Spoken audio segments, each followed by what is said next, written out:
A midnight call brought me to the police station as a necessary witness. I thought I was identifying some drunk strangers. But when the two detainees walked in, I froze. It was my husband and my dead son's widow. They were handcuffed and bruised. The officer asked me, "Do you want to maintain your statement, knowing who they are?" They didn't know I set the trap that brought them here. My name is Evelyn Hart. I am 58 years old, living what most would call a quiet life in the suburbs of Riverton, Colorado, on paper. I am a widow. In my heart, I am simply a mother whose only son, Lucas, is dead. For 2 years. That fact was the only one that truly mattered. The call came late, long after midnight, shattering the oppressive silence of the house. It was a night officer from the Riverton Police Department. His voice was polite but firm, carrying an official weight that made my pulse quicken. He said it was regarding the financial fraud case I had recently filed. He referred to me as the primary victim and explained they just needed me to come down to the station to sign an additional statement. The station was exactly as miserable as you would expect at that hour. It felt cold, colder than the Colorado night I'd just stepped out of. The air was thick with the heavy, lingering smell of stale, burnt coffee and the sharp tang of disinfectant. Pale neon lights buzzed relentlessly overhead, casting a sickly glow that made everyone look exhausted and grey. My hands were shaking, buried deep in the pockets of my coat. It was anger, I told myself, not fear. I just wanted to sign whatever papers they had, go home, and lock my door. I wanted to be done with all of it. A young officer met me at the main desk. He looked too young to carry the exhaustion I saw in his eyes. He didn't lead me to an interview room or a desk piled with paperwork. Instead, he guided me down a quiet, echoing hallway to a small, dark room, a temporary identification room. "They are being brought in now, Mrs.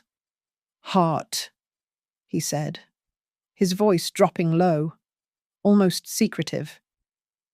"Please just stay seated. Don't say anything at all until I ask you." A knot of ice tightened in my stomach. This was more than just signing a statement. This was something bigger, something I hadn't fully understood was happening tonight. I sat in the hard plastic chair, my knees trembling.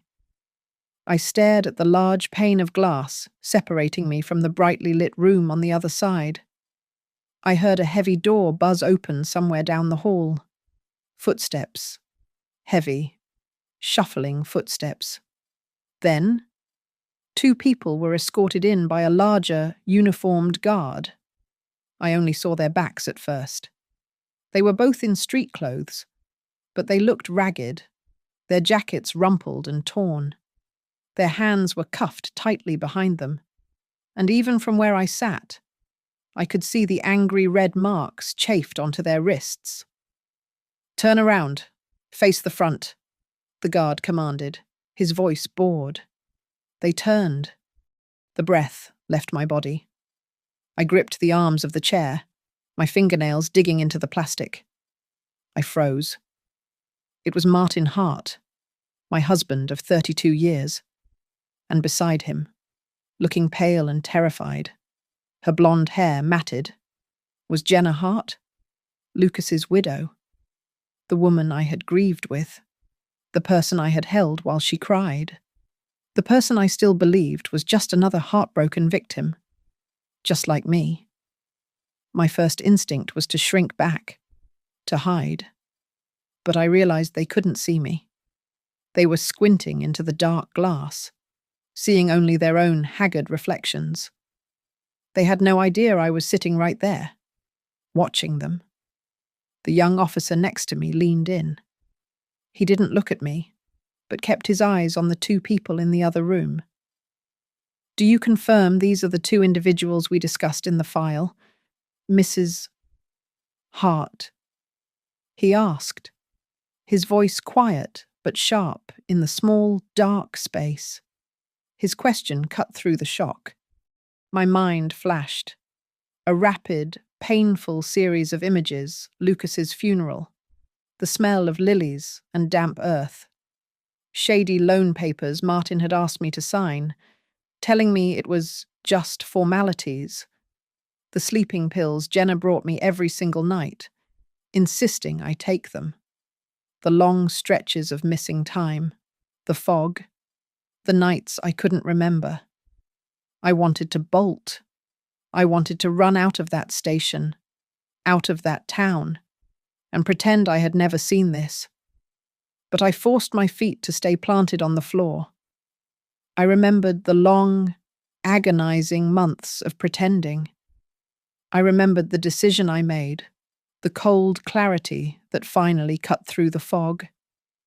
I remembered that I was the one who had started all of this. This was not an accident. This was the plan. I turned my head slowly toward the officer. The tremor in my hands stopped. I took a deep, steadying breath. The stale coffee air filling my lungs, I whispered. But my voice was perfectly clear and did not shake. Yes, I confirm. And I want everything recorded, from start to finish. 2 years earlier, the world had ended on a Tuesday. The call didn't come in the dark. It came in the bright, cruel light of a mid-morning, shattering the normalcy of the day. My son, Lucas, was gone. He was only 34 years old, a brilliant systems engineer at a major logistics firm, the center of my entire life. The highway patrol said it was a single-car accident on the high, winding stretch of interstate near Denver. The official report, delivered with cold efficiency, concluded he had dozed off at the wheel. It felt wrong. Even then, Lucas was meticulous, the kind of man who set 2 alarms and drank black coffee before a long drive. He wouldn't just doze off, but the grief was a physical weight, a crushing tidal wave that drowned every question, every instinct, under a sea of unbearable pain. The funeral was a suffocating blur of black suits, whispered condolences, and the sickly, sweet smell of too many lilies. I was a ghost at my own son's farewell, a hollow shell propped up by sympathetic hands. Jenna, my daughter-in-law, was the very picture of the devastated young widow. She wept hysterically, clutching a framed photo of Lucas to her chest as if it were a life raft. And Martin, my husband, was the pillar. He was rock solid, everyone said. He handled all the arrangements with a stoic, admirable strength, greeting guests, managing the paperwork, and accepting condolences for both of us. What a blessing Evelyn has him at a time like this, I heard one of our neighbours whisper.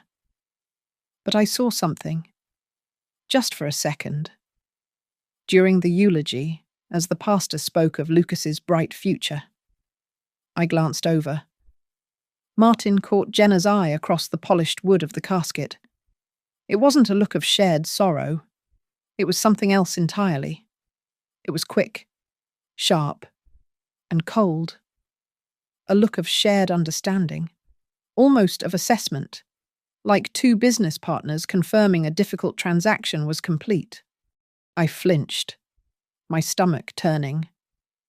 The thought was monstrous, obscene.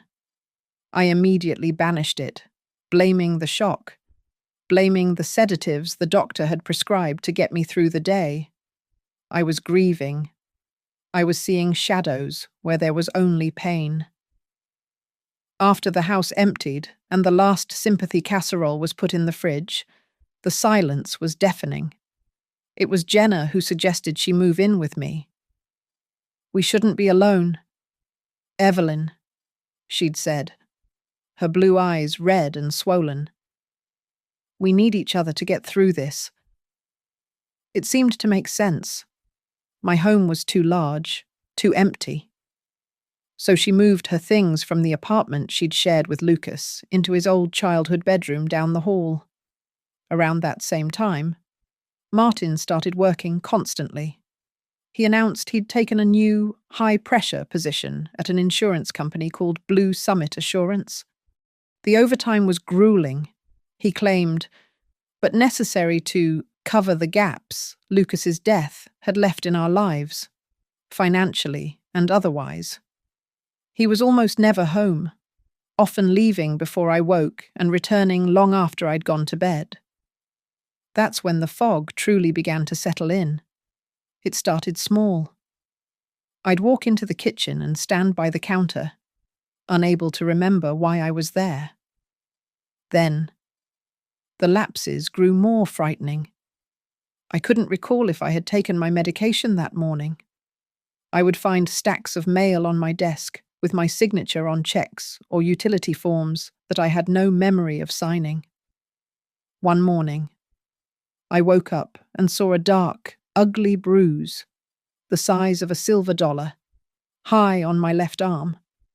I stared at it, bewildered, with no earthly idea how it had gotten there.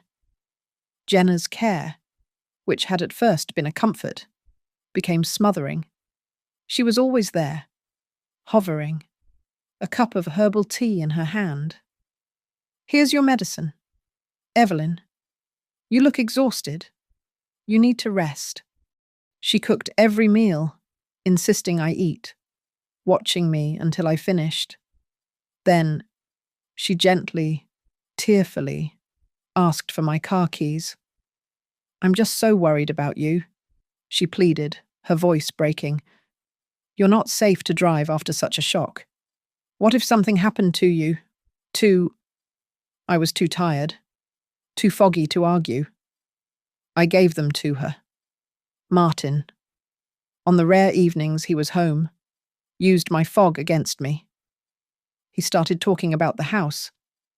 This house, the 2-story colonial where we had lived for 25 years. The house where I had measured Lucas's height on the kitchen door frame. "It's too much for you now, Evie," he'd say, his voice laced with manufactured concern. "The stairs aren't safe." He began talking about a place called the Golden Pines Retirement Community. He spoke of round-the-clock care, simplified living, and safety. I had never mentioned wanting to move, had never even heard of the place, but he had already put a deposit down. I tried to resist, but my protests were weak, confused. I felt consumed by a terrible, suffocating guilt. Was I being selfish? Clinging to a house full of ghosts, Martin's voice was always patient, but held an edge of disappointment. "I am only thinking of your future, your safety." Jenna, inevitably, would overhear these conversations and break down, her tears flowing right on cue. "I just want you to be cared for." She would sob, grabbing my hand. "Better than Lucas was. We couldn't save him. Evelyn, but we can save you." That line always felt like a twisting knife. The pressure was immense. I felt myself shrinking, dissolving into the frail, confused old woman they saw. That night, Jenna brought me the small orange bottle and a glass of water, her nightly ritual, my sleeping pill. I sat on the edge of my bed for a long time, the pill heavy in my palm. I stared at it. The fog in my head felt thicker than ever. The unexplained bruise on my arm throbbed, and Jenna's desperate words echoed in my ears. A cold, tiny thought, the first truly clear thought I'd had in months, pierced through the haze. What if I don't take it? That night, when Jenna brought me the water and the pill, I performed the act that had become so routine. I put the pill in my mouth, took a large gulp of water, and swallowed. She smiled, that same sad, caring smile. and rubbed my shoulder before taking the glass and turning off my bedside lamp. The moment the door clicked shut, I spit the damp, dissolving pill into my hand. It was bitter. I walked into my bathroom, tore off a piece of toilet paper, and spat the rest of the chalky residue into it, flushing it down. I tucked the one pill I had saved from the previous night deep into the pocket of my old wool sweater. The next morning, I woke before the sun. The difference was staggering. It was like a thick, cottony fog had finally lifted from my brain.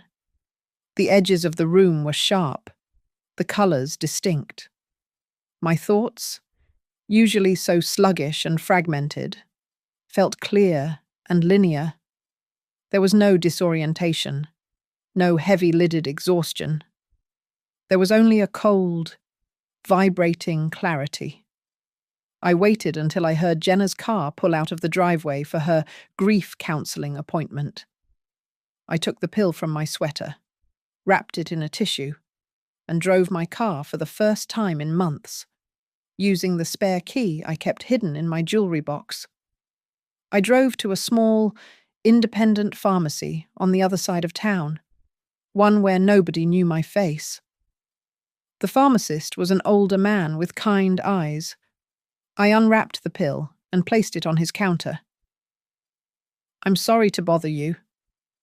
I lied smoothly, the words coming easily. "I found this in my teenage granddaughter's room, and I'm just worried. Could you tell me what it is?" He picked it up, looked at it under a light, and then tapped the markings into his computer. His kind expression faded. He looked up at me over his glasses.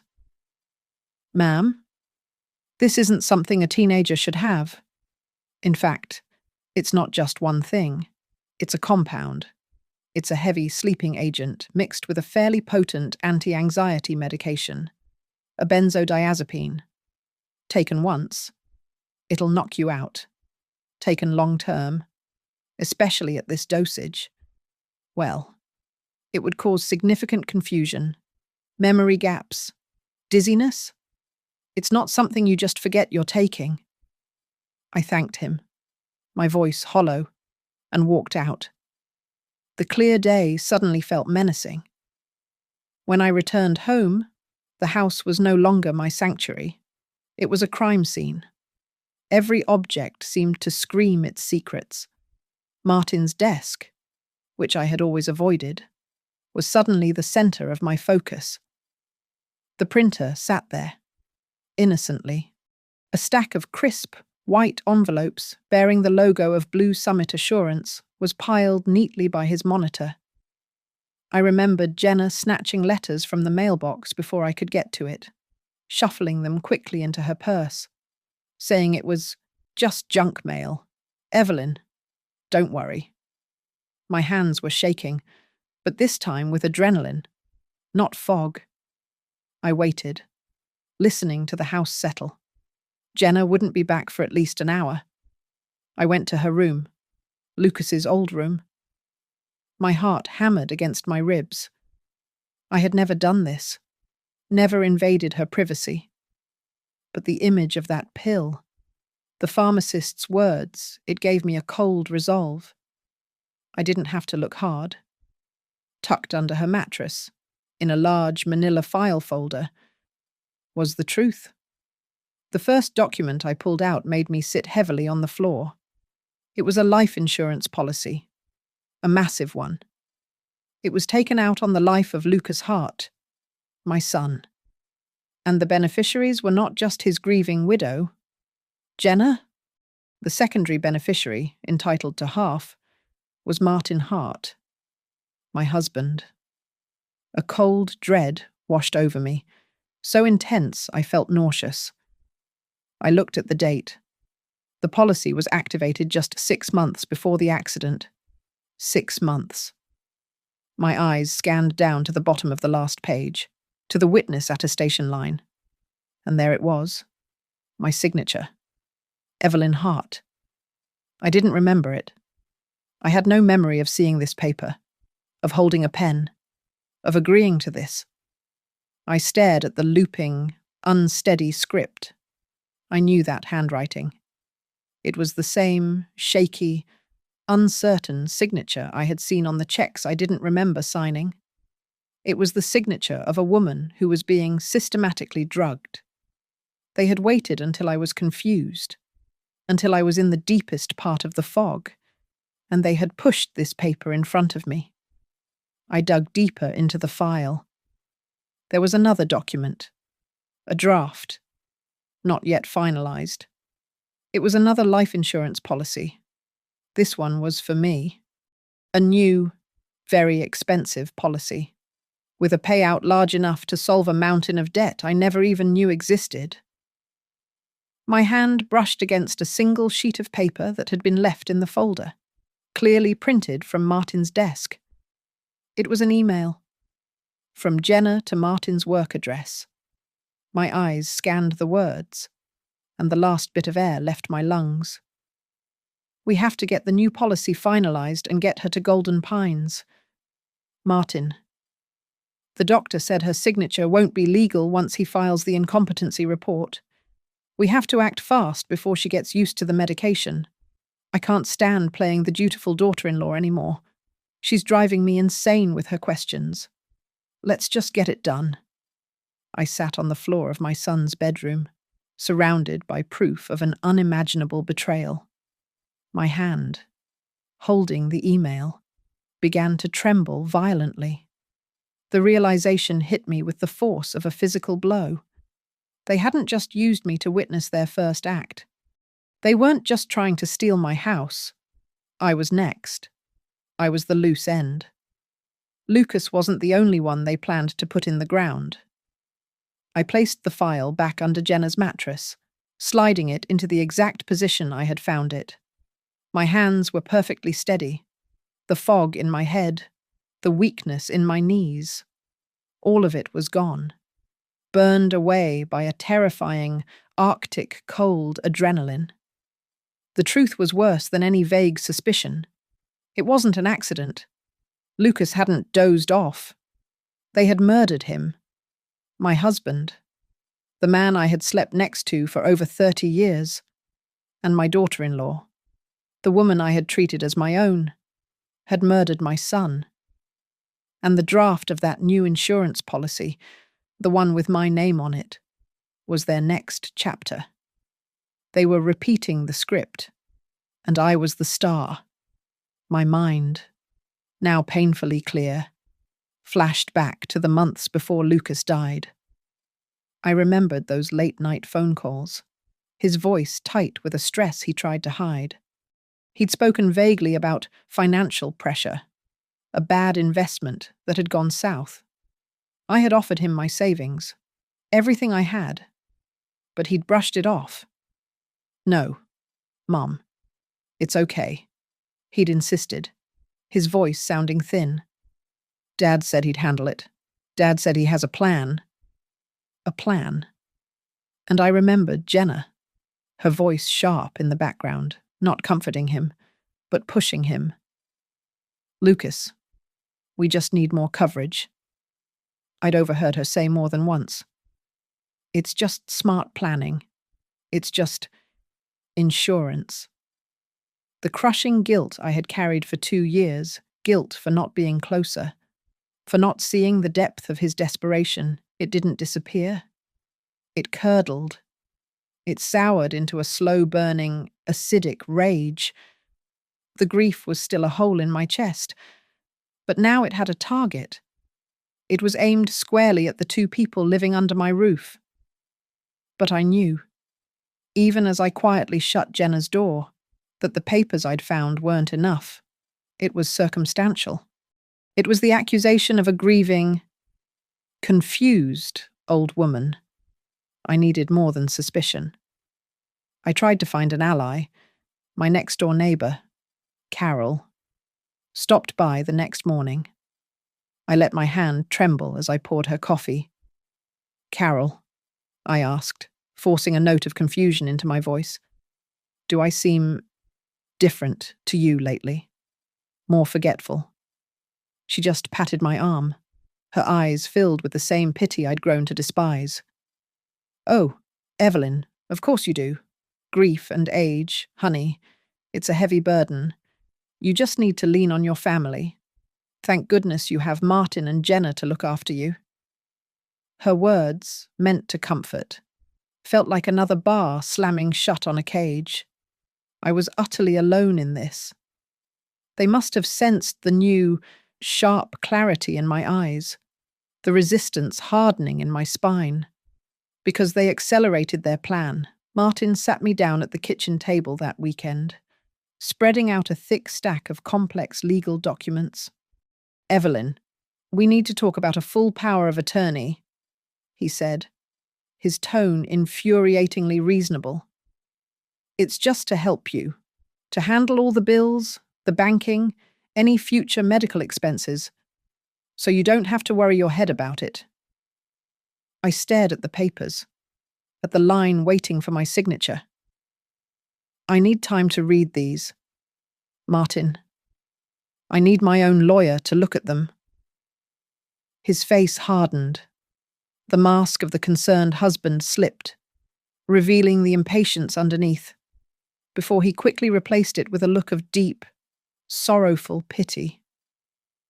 "Evie, I'm just trying to protect you. You're not yourself. You're forgetting things." "What things?" I snapped, the new anger making me reckless. "Like Lucas's insurance policy, the one I conveniently witnessed 6 months before he died, but have no memory of signing." The air in the kitchen went still and cold. Martin's eyes narrowed. "What are you talking about?" he hissed, his voice dropping. "You're paranoid. This is exactly what we were afraid of. It's what the doctors at the Northbrook Mental Health Center warned us about. Your grief is causing delusions." "Northbrook?"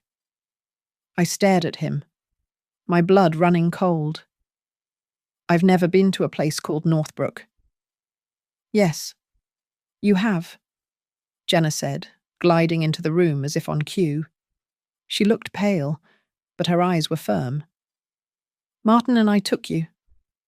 "Oh, it must have been 6 or 7 weeks ago. You were having a very bad day. Mom, you were saying things that didn't make sense. Don't you remember?"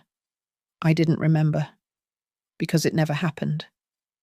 They were building a case against my sanity, brick by brick.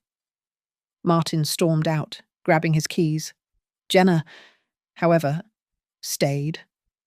The hard edge in her face dissolved instantly into practiced, heartbreaking sorrow. Tears welled in her eyes. "Evelyn? Mum, there's something else." She came closer, taking my hand, and pressed it against her still flat abdomen. "I'm pregnant," she whispered, her voice cracking. My heart stopped. A baby, a piece of Lucas, a grandchild. "I didn't know how to tell you, with everything going on," she sobbed, collapsing against me.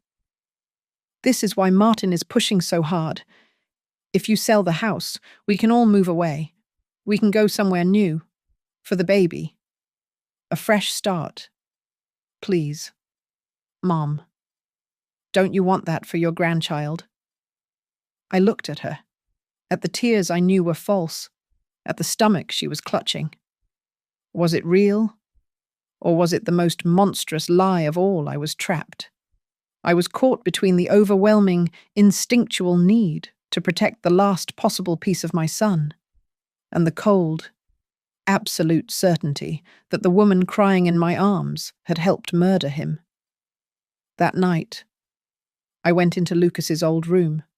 I sat on his bed, the scent of him long gone, replaced by Jenna's perfume. I looked at the photos on his desk, Lucas in his high school football uniform, Lucas grinning in his college cap and gown, Lucas beaming at his wedding, standing so proudly between Martin and Jenna. The perfect, happy family. The devastating lie. The rage and the grief finally merged, solidifying into something hard and sharp, like a shard of glass. They would not use my son. They would not use the ghost of a grandchild to erase me. I looked at his smiling face in the frame. If they truly did this to you, Lucas, I whispered to the silent room, my voice shaking but absolute. I will not go quietly. I will not die in silence. I will drag all of it, and both of them, into the light. I didn't wait for them to make the next move. The following morning, I waited until Jenna left for her supposed grief counselling, and Martin was safely at his desk at Blue Summit Assurance. I drove myself back to the Riverton Police Department. I didn't go to the front desk this time. I had a name. I asked for Lieutenant Daniel Cole. He looked surprised to see me again so soon, but ushered me into his small, cluttered office. He looked even more tired than the day before. I can't just wait for closure, Lieutenant, I said, sitting before he even offered. You were right. Lucas's death. It wasn't an accident. I opened my purse and laid everything out on his desk, the photocopy of the insurance policy on Lucas's life, the draft of the new policy on my life, the single, potent pill I hadn't taken, and the printout of the email from Jenna to Martin, the one where she complained about playing the dutiful daughter-in-law. I told him everything. The fog, the memory lapses, the Northbrook clinic I'd never been to, the bruises I couldn't explain, the pressure to sell my home. He listened, his expression impassive, but his sharp eyes missed nothing. He read the email twice. He picked up the pill, rolled it between his fingers, and looked at the insurance policy, paying close attention to the shaky, uncertain signature next to my name.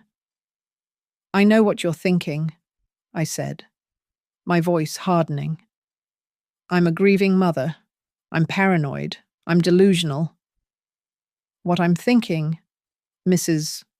Hart, he said, leaning forward and lowering his voice, is that you might be the break we've been waiting for.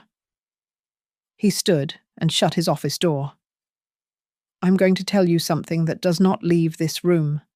Blue Summit Assurance. We've had our eye on them for almost a year. We have a file, thick with suspicious claims. Accidents, always fatal, always single car, that are followed by unusually fast and large payouts. We've suspected an internal employee has been colluding with family members to facilitate these claims. But we've never had a shred of hard evidence. We've never had an insider. I'm not an insider, I whispered, my blood running cold. I'm the next claim. Exactly. He sat back down. And that's why they're dangerous. But it's also why we can get them. He looked at me, his gaze weighing me. They think you are a confused, weak, elderly woman, days away from being legally incompetent. They think they've already won. People who think they've won get sloppy. They talk. They stop covering their tracks. He then made the proposal that stopped my heart. I want you to go home. I want you to keep being that confused, grieving widow. I want you to pretend to take their pills. Let them think their plan is working perfectly. Go back there. The thought made me physically ill. They're trying to kill me. And we won't let them, Cole said firmly. But we need more. We need them to incriminate themselves. We need to tie Martin directly to Lucas's death, not just to a new policy. I wanted to say no. I wanted to run to a hotel and lock the door. But then my eyes drifted past him. On the corkboard, tacked to his cubicle wall, among missing person flyers and departmental memos, was a grainy, black and white photocopy. A long-distance shot of a mangled car against a highway guardrail. Lucas's car. Seeing it there, stripped of all emotion, reduced to a case file photo, hardened every ounce of fear in my body into pure steel. This wasn't just about saving my own life. This was for my son. This was for the justice they stole from him. I looked back at Cole. What do I have to do? The plan was terrifyingly simple. He provided me with a small, prepaid burner phone. For me, and only me, he instructed. Never use your home phone or your personal cell. From his desk drawer, he retrieved a small box. Inside was a simple, elegant, silver pendant on a chain. This is a digital audio recorder. High sensitivity. You click the clasp twice to start recording, twice to stop. You wear it. Always. You never take it off. He made me memorize his number. If you are ever in immediate, physical danger, he said, his voice deadly serious, you press 1 on this phone, 4 times. Fast. It's a silent alert. We will have a patrol car at your house in under 3 minutes. We'll be monitoring. I took the pendant, its weight feeling like an anchor. I'll do it, I said, my voice shaking only slightly. But I have one condition. Cole waited. When you get them, when it's over, and you have the proof, I don't want to read about it in the paper. I don't want a call from a victim's advocate. I met his tired gaze and held it. I want to be there. I want to see their faces when they are cuffed. I want them to see me, clear-eyed, watching. That's my personal revenge. You have to promise me that. He studied me for a long, heavy moment. Protocol is tricky, Mrs. Hart. But I promise you, I will have you at the station. You'll be the one to confirm the identification. You have my word. I stood, fastening the chain around my neck and tucking the pendant beneath my shirt. It was cold against my skin. When I walked to the door, I turned back one last time. I've been silent my whole life, Lieutenant, I said. I trusted the man sleeping next to me. I trusted my family. This time, I want him to hear my voice in that courtroom. I went home, and the performance began. It was the hardest role I have ever played, but the cold clarity of my rage made me a meticulous actress. I started small. I forgot what day it was, asking Jenna repeatedly if it was Tuesday, only to look confused when she impatiently corrected me that it was Thursday. I poured salt into Martin's coffee instead of sugar, then acted baffled and teary-eyed when he spat it out. Oh dear, I'd murmur. The containers just look so alike. I called our neighbour, Carol Susan, and looked deeply distressed when she gently corrected me. Every night, I accepted the pill from Jenna, palmed it, and flushed it down the toilet when she left the room.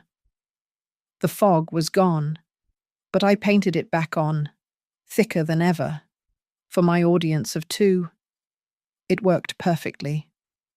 Martin's confidence swelled. He stopped being cautious and became openly pitying, which was infinitely worse. Evie, this is getting bad, he announced one evening, his tone saturated with a sickening, false sympathy. I'm not going to let you suffer like this. I've made an appointment for you with Dr. Klein at the Northbrook Center. He's the best neurologist in the state. He's going to help us figure this out. I immediately used the burner phone to text Lieutenant Cole. His reply came back within minutes. Good. We know Klein. Northbrook is a private clinic in an office park, not a real hospital. It's a front. Klein has a history of signing off on fraudulent competency reports for insurance payouts. This is exactly what we need. Go to the appointment. And wear the pendant. The appointment was a chilling farce. Dr. Klein's office was opulent, but felt temporary. He didn't run a single legitimate neurological test. He just asked me who the president was and what year it was. I hesitated, frowned in concentration, and gave the wrong answers. He shone a bright light in my eyes and then turned to Martin, who had insisted on coming into the exam room with me. I sat there, the very picture of a frail, confused old woman, my hands clasped in my lap, my thumb resting over the pendant. I had double-clicked the clasp in the elevator. "It's just as you described, Mr. Hart," Klein said, his voice smooth and professional. "Rapid onset dementia, likely exacerbated by the trauma of her son's passing. Given her current behavioral model and these cognitive lapses, I can have the full report certifying her legal incompetency ready for the court in a matter of weeks. We'll just need to finalize her admission paperwork for Golden Pines." That night, I uploaded the crystal-clear audio file to the secure server Cole had set up. He called me on the burner phone an hour later. "It's perfect. Evelyn," he said, his voice grim. "We have them on conspiracy to defraud and intent to seize assets. But it's still not murder one. This pins the fraud. But we still don't have the definitive link to Lucas's death. We need more." I didn't have to wait long. The pressure was clearly getting to them. Jenna, despite her pregnancy, was becoming irritable and sharp. And Martin had started drinking heavily, the strain of his performance matching my own. I was pretending to be asleep on the living room sofa one evening, the television playing softly, when they came into the kitchen. They kept their voices low, but the pendant's microphone was sensitive, and their anger made them careless. "We can't wait for Klein," Jenna hissed, her voice a venomous whisper. "The calls are coming every day. They want their money." Martin. "Shut up.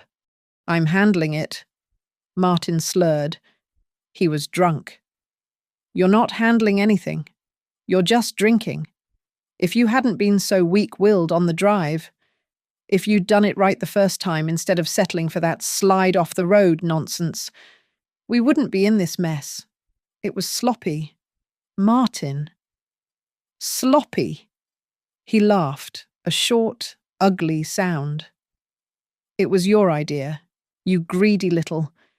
We wouldn't have had to do any of it if the stupid kid hadn't tried to win it all back on that last football bet. If he hadn't owed them, if he hadn't put all our names down." I lay on the sofa, my eyes wide open in the dark, my body rigid.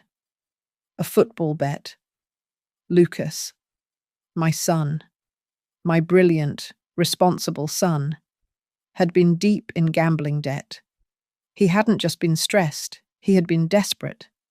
He had entangled his father, and they had found a brutal, final way out. The pain of that realization was a fresh bereavement, a second, sharper death. Lucas wasn't a blameless victim, but that knowledge, it didn't change what I had to do. It made it worse. They hadn't just killed him to save themselves from shame. They had killed him for a profit. They had cashed him in like a winning ticket. My resolve, which I thought was already absolute, hardened into something unbreakable. Cole agreed. The audio was damning, linking Martin directly to the night of the crash and confirming the motive. "We're close. Evelyn? Incredibly close," he urged me on the phone. "They're going to push the new transfer papers on you now, the ones giving them control of the house and the new policy. Sign them." "Sign them?" I balked. "Yes. Let them have their victory. Let them commit the final act of fraud. When that ink is dry, we have them." Just hold on a little longer. So I did. That night, I stood in front of my bathroom mirror, the pendant heavy under my nightgown. I looked at my own face, the new lines of strain around my eyes. I practiced. I practiced letting my mouth go slack. I practiced a vacant, confused stare. I picked up my hairbrush, letting my hand shake, letting it tremble with a weakness I no longer felt. The better I played the part of the fragile, helpless victim, the tighter the noose would pull around my husband's neck. I smiled at my reflection, a trembling, empty, senile smile. And in my eyes, the actress stared back, cold and patient. The panic in the house became a living thing. I could hear it in the way Martin slammed cabinets and in the new, shrill tremor in Jenna's voice.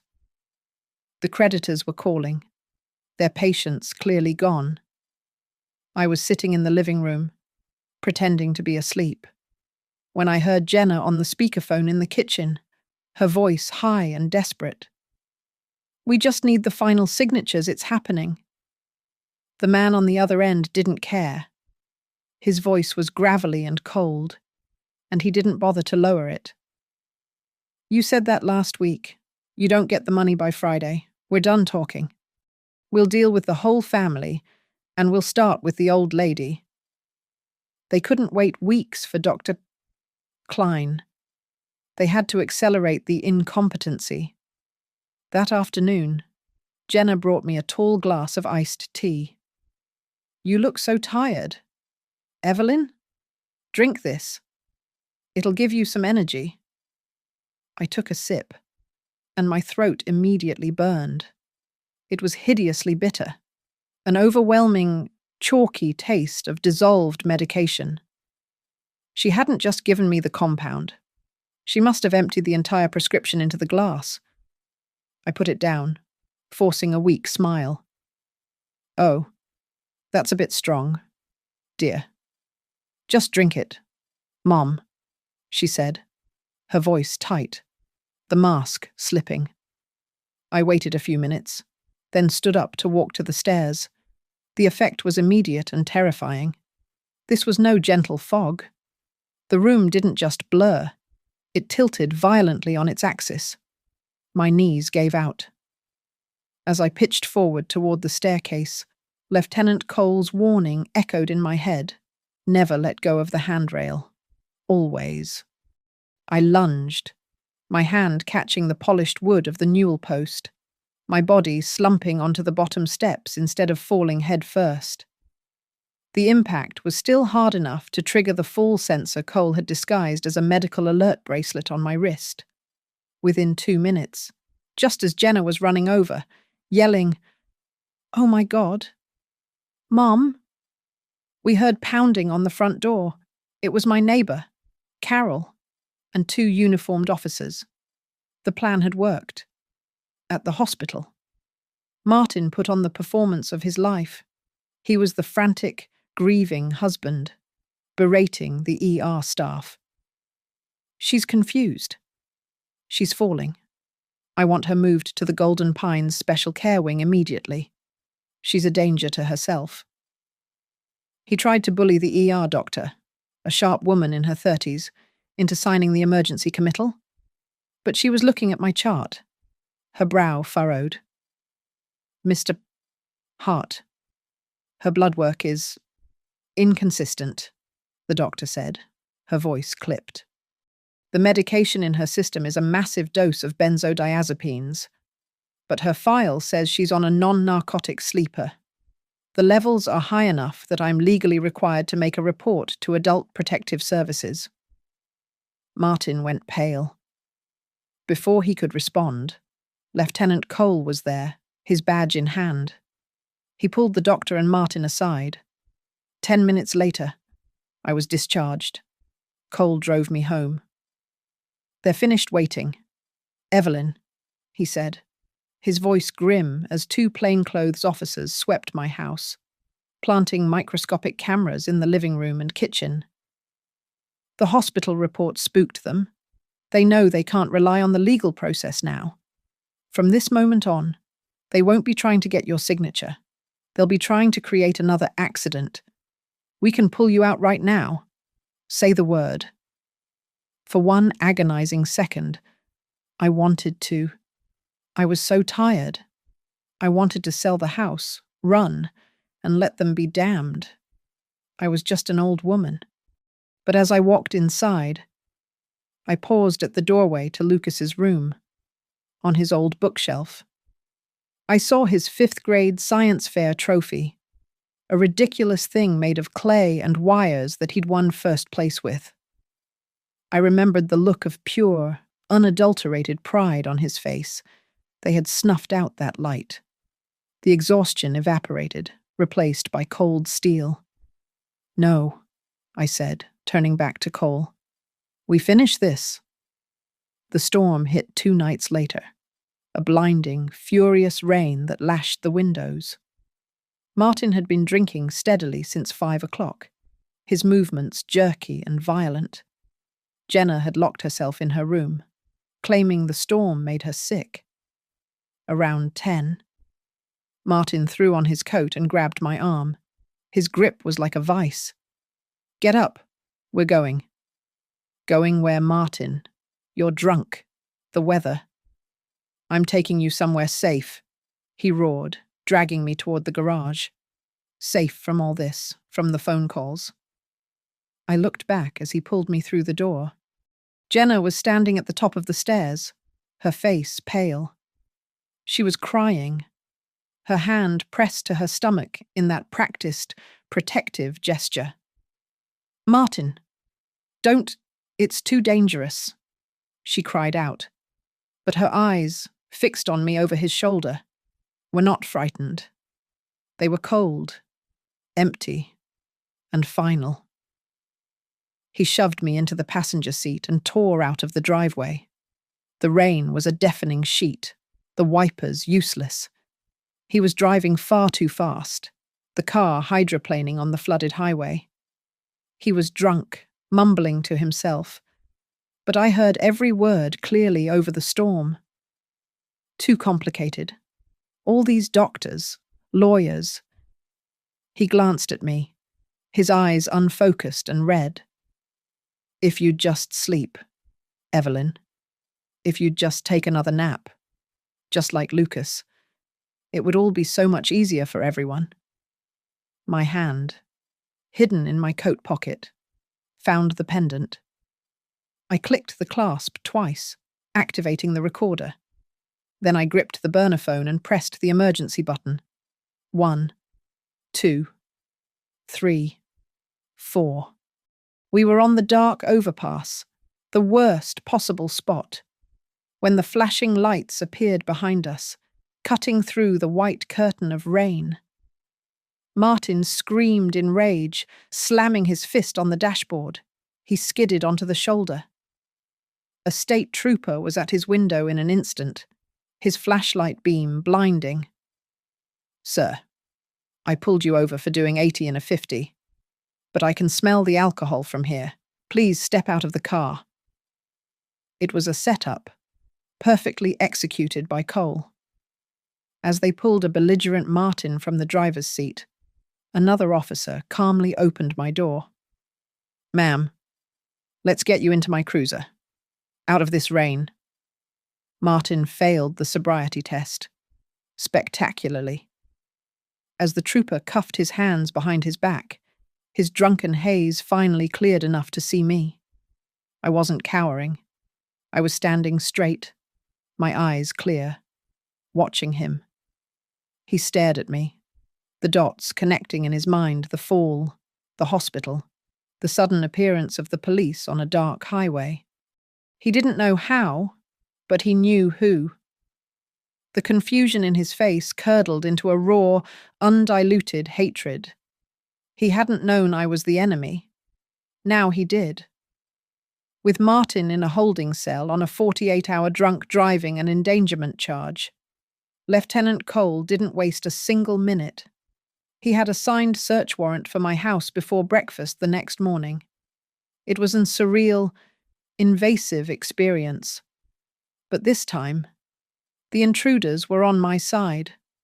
They were methodical, bagging Martin's laptop, Jenna's tablet, several external hard drives, and boxes upon boxes of financial records. It was a detective from the Financial Crimes Unit who found the walls safe, hidden exactly where I'd always imagined it behind the oversized family portrait from Lucas's wedding, the one where we all looked so happy. The safe wasn't deep, but it held the core of their entire rotten enterprise. Behind my mother's jewellery, there was a small, unlabeled USB flash drive. Cole plugged it into his department laptop right there on my dining room table. He turned the screen so I could see. Dash cam footage. Evelyn, he said, his voice low. From Lucas's car, time-stamped the night he died. This was never turned over to the original investigators. I had to watch. I forced myself to see the dark stretch of highway through my son's eyes. I saw the headlights appear, impossibly bright, tailgating him. Then, the dark shape of an SUV pulled alongside. It wasn't a pass. It stayed there, pacing him, before suddenly, violently, swerving into Lucas's lane. The camera pitched, a blur of sky and guardrail, and I heard the sickening sound of metal tearing. The video feed cut to black, but the audio continued for 20 more seconds. In the sudden, awful silence, I heard a car door slam somewhere nearby, and then, faint but unmistakable, carried on the wind, I heard Martin's voice, thick with rage and panic. If the kid had just won that one last bet, damn him. Now we have to clean this all up. That video was the centerpiece, but the digital forensics team provided the frame. They recovered a permanently deleted email from Jenna's laptop. The timestamp made me feel sick, 9:15 in the morning, the day after the crash. It was a full 3 hours before the state troopers had even knocked on my door to notify me. The email was to her and Martin's agent at Blue Summit Assurance. She was just checking in, she wrote, asking about the standard timeline for processing a claim and what paperwork would be needed to expedite payment. The bank records, subpoenaed that same day, were just as damning. They showed the insurance payout landing in a joint account. Within 24 hours, massive wire transfers were made to offshore accounts paying off the gambling debts Lucas had incurred. And then, 1 week later, a single cash withdrawal, $50,000, used to purchase a brand new, dark grey SUV, the exact model that had run my son off the road. Lieutenant Cole presented the entire package to the district attorney, Blue Summit Assurance, facing a federal investigation and a catastrophic public relations crisis, folded completely. They turned over their entire internal file on Martin, providing emails that proved he had personally falsified Lucas's financial details on the original application, intentionally hiding the very debts that would have disqualified the policy. While Martin sat in jail, Jenna was trapped in the house, now a full-blown crime scene. She was, as Cole predicted, panicking. With the new evidence, Cole had secured a wiretap on her phone. She didn't call her parents. She didn't call a friend. She called the most expensive insurance and liability lawyer in Riverton. I sat in Cole's office, the receiver pressed to my ear, and listened to my daughter-in-law build her defense. He did it all, I swear. Jenna's voice, stripped of all its manufactured grief, was sharp and reptilian. Martin handled the finances. I'm a young widow. I was grieving. He manipulated me. He forced me to sign things. She even played the pregnancy card. But it was her closing statement to the lawyer that solidified the ice in my veins. Honestly, your focus should be on Martin. You don't even need to worry about the old woman. By the time this gets to trial, she won't even be able to remember her own name. Her testimony will be absolutely worthless. She had no idea that her every word was being recorded, admissible, and heard by the worthless old woman who was about to bring her down. That was the last piece. I watched as the district attorney, a stern woman with no patience for monsters, signed the 2 official warrants. They weren't just for fraud anymore. They were for Martin Hart and Jenna Hart. The charges were read aloud: murder in the 2nd degree, conspiracy to commit murder, multiple counts of insurance and wire fraud, and, in a final, beautiful flourish of legal justice, conspiracy to deprive legal capacity. I sat in the dark, my hands steady in my lap. The silence on my side of the glass was absolute, a stark contrast to the scene unfolding in the brightly lit room beyond. On the other side, they stood, exposed and broken. Martin, my husband of 32 years, looked like a stranger. The single night in a holding cell had hollowed him out, erased the smug confidence he always wore, leaving behind a grey, sagging mask. And Jenna, her expensive blonde hair was tangled and dark at the roots, her face puffy and splotched with fear. The carefully constructed image of the perfect, grieving family, the one they had used as both a shield and a weapon, was gone. A detective I hadn't met before, a thick man with a flat, emotionless voice, stepped into the room holding a file. He didn't look at them. He read from the paper. Martin Hart, Jenna Hart. He began to read the list of charges. Conspiracy to commit insurance fraud, wire fraud, federal counts, conspiracy to deprive legal capacity. He kept reading, his voice a monotone drone. Jenna began to shake, her eyes darting between Martin and the detective. The detective took a breath and looked up. And based on evidence recovered in the last 48 hours, the state is adding the following charges: conspiracy to commit murder, and murder in the 2nd degree, in connection with the death of Lucas Hart on. Jenna let out a strangled, animal sound. No, that's not true. It was him. She shrieked, the first one to break. She lunged forward as much as the cuffs would allow, her face contorted. He did it. Martin did everything. He handled the policies. He handled the money. He told me Lucas's death was an accident. He forced me. Martin just stood there, paralyzed, staring at the wall, his world clearly imploding. The detective didn't even flinch at Jenna's outburst. He simply glanced toward the one-way mirror. "Before this proceeds," he said, his voice cutting through Jenna's sobs, "you have the right to know who filed the initial complaint." The interrogation room door opened again, and Lieutenant Daniel Cole stepped inside. He stood between them, a quiet, solid presence.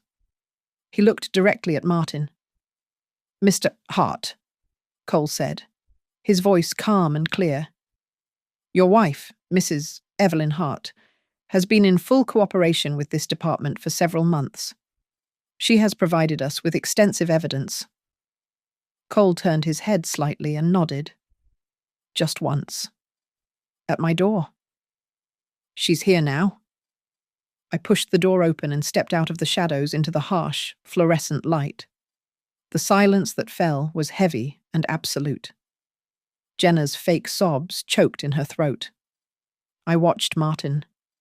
He didn't turn at first, just froze. Then, slowly, he lifted his head and saw me. He didn't just look surprised. He looked like he had been shot. His mouth fell open. His eyes widened in a visceral, dawning horror. This was not the confused, frail, grieving widow he had been grooming for disposal. In that one shattering instant, he understood the paranoia, the delusions, the fumbled words, the spilled salt, the convenient fall at the hospital. He saw the entire intricate performance, and he finally, truly, understood that the puppet he thought he was controlling was the one pulling every single string. Jenna, ever the actress, recovered first. Her face crumpled, not in shock, but in a new, desperate strategy. "Mom!" she screamed, stumbling toward me, her cuffed hands outstretched. "Oh, Mom. Thank God you have to tell them. Tell them Martin forced me." I was scared. I was grieving. He made me. A uniformed officer stepped in, blocking her path, his hand on her arm. Jenna fought against him, her eyes wild. "I'm carrying your grandchild. Evelyn, I'm pregnant. Please." "Mom, he's a monster. I'm a victim, just like you." I looked at her. I looked at the flat plane of her stomach under her dirty shirt, and I felt nothing. The last flicker of pity, the last shred of doubt had been extinguished days ago. Martin hadn't moved. He was still staring at me, his face a mask of disbelief and utter ruin.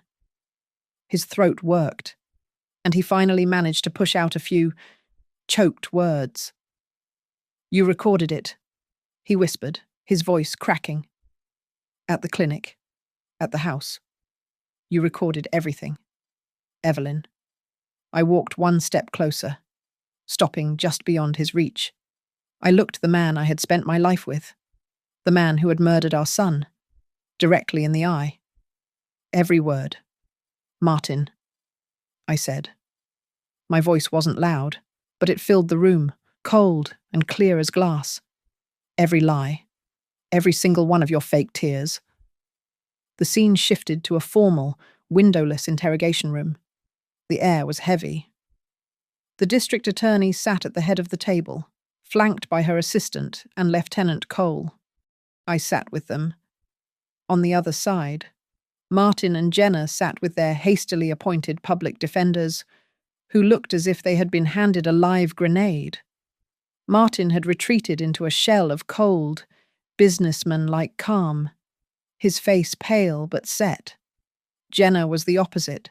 She was a complete wreck, sobbing uncontrollably, her eyes darting between her lawyer and Martin, muttering, "He made me do it. He made me," over and over. The district attorney began, her voice crisp and devoid of emotion, stacking the evidence folders on the table. "We have the dashcam footage from Lucas Hart's vehicle, recovered from your safe, Mr. Hart, which clearly shows the forced impact by your vehicle. We have the corresponding audio of your voice at the scene, referencing the gambling debts." Martin's jaw tightened. "We have the recovered emails from Ms. Hart, dated 9:15 a.m. on the day after the incident, inquiring about the insurance payout procedures, approximately 3 hours before I, as the next of kin, was officially notified of my son's death." Jenna let out a wail. "We have the digital audio recording from Dr. Klein's office, outlining the conspiracy to fraudulently declare Mrs. Hart legally incompetent. And we have the audio from the state trooper's patrol car, where you, Mr. Hart, referenced Mrs. Hart taking another nap, just like Lucas. The evidence is, to be blunt, overwhelming." The D paused and looked at me. "Mrs. Hart, you are the primary victim in 2 of these conspiracies. Do you wish to make a statement before we proceed to the formal arraignment?" I took a deep breath. I felt the pendant, heavy and warm, under my shirt. I looked past Jenna, past the lawyers, and locked my eyes on my husband. My voice did not shake. For the last 2 years, I said, I have lived in a fog. I was drugged. I was gaslit. I was made to believe I was losing my mind. I was told I was a burden. I recounted the memory lapses, the constant fear, the night Jenna doubled the dose and I nearly fell down the stairs. You sat there and watched. You both used my grief as a weapon against me. I held his gaze. You didn't just kill Lucas with the steering wheel, Martin. You killed him a second time when you cashed in that policy. You used the death of our only child to pay your gambling debts. That broke him. The facade of the stoic businessman crumbled. Martin's shoulders slumped, and he put his cuffed hands over his face, his body beginning to shake. The debt, he choked out, his voice thick and broken. I was pushed to the wall. They were going to kill us all. I didn't know what else to do. I just wanted a way out. The moment Martin uttered that confession, Jenna's entire demeanor changed. Her lawyer whispered frantically in her ear, and her desperate sobbing instantly pivoted to cold calculation. She saw her chance. I'll testify, she yelled, her voice shrill. I'll cooperate. It was all him. He planned the crash. I didn't know he forced me to handle the medication. He told me what to mix, how much to give her. I was afraid of him. She signed the plea agreement. Her lawyer slid in front of her almost immediately, agreeing to cooperate fully in exchange for a lesser charge, eagerly confessing to the attempted poisoning to save herself from the murder. The arraignment was a formality. The judge, having heard Martin's admission and Jenna's confession, denied bail for both. They were to be held in the county jail, separately, until their trial. The district attorney assured me they were facing decades in prison, likely the rest of their lives. I stood up, my legs feeling weak. Lieutenant Cole walked with me out into the grey hallway of the station. Across the corridor, I saw them being led away in chains. Jenna was crying again, loud, performative sobs. Martin was silent, his face grey. He stopped, just for a second, forcing the guard to yank on his arm. He looked back at me, his eyes wide and hollow. Evie, he tried to say, his voice cracking. I'm sorry. The guard pulled him again, and he disappeared around the corner. I leaned against the wall. I had expected to feel triumph, a rush of victory. Instead, I just felt heavy, empty. There was no joy in this, only the crushing weight of the truth.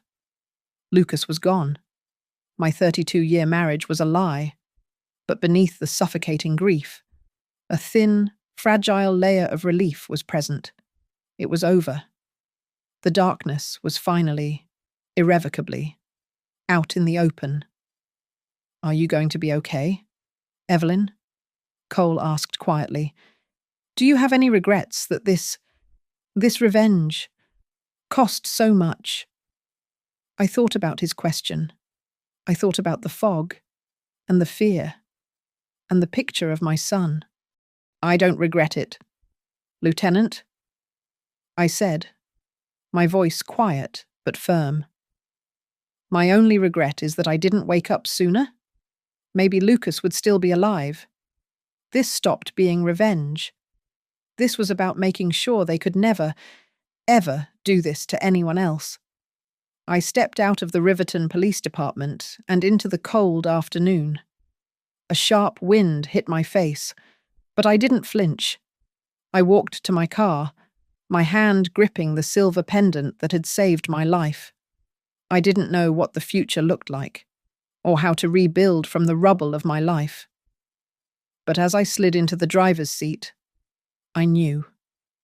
For the first time in 2 years, I was not afraid to go home. The knot was untied. The price was being paid. And the door to whatever came next was, finally, open. Thank you all so much for listening to my story. I'd really love to know where you're listening from. So please drop a comment below and share your thoughts with our community. Don't forget to subscribe to Grandma's Family Diary and like this video. And if my story touched you, please hit that hype button so more people can hear it.